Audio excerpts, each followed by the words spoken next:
बिस्मिल्लाहिर्रहमानिर्रहीम। आज का हमारा जो मौजू है वो इंडिया और अमेरिका के दरमियान बढ़ती हुई कशीदगी है।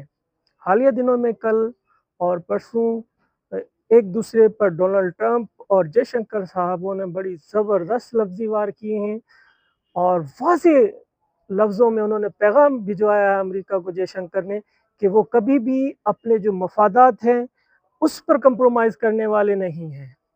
रूस से तेल लेना वो बंद नहीं करेंगे क्योंकि रूस से तेल लेना उन्हें सस्ता पड़ रहा है और वो किसी तौर पर ये डील ख़त्म नहीं करेंगे। और मज़ीद लफ्ज़ी वार उन्होंने करते हुए कहा, अगर आपको कोई परेशानी है तो आप तेल लेना बंद कर दें।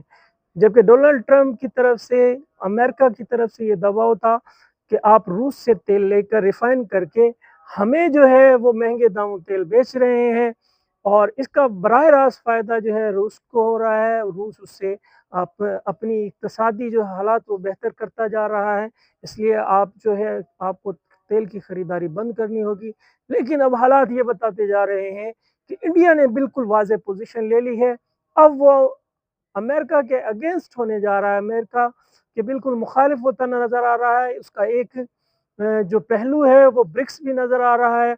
आपको पता होगा कि ब्रिक्स जो एक मुआहदा हुआ है 5 मुल्कों के दरमियान, उसका भी जो है इंडिया जो है वो हिस्सा है। अब ये पाँचों ममालिक मिलकर एक बहुत बड़ा जो है ना एक अलायंस बनाने जा रहे हैं जो कि सीधा-सीधा डॉलर के खिलाफ है।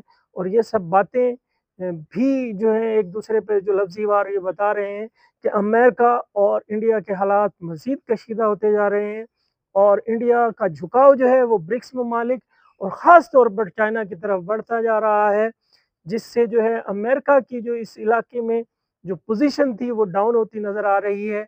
और आइंदा दिनों में भी आप देखेंगे कि अमेरिका और इंडिया जो है वो आपस में बहुत दूर होते चले जाएँगे और चाइना की तरफ इंडिया का बढ़ता हुआ रुझान जो है वो ये बता रहा है कि आइंदा जो है मुस्तकबिल में इंडिया और चाइना जो है वो करीब होते चले जाएँगे।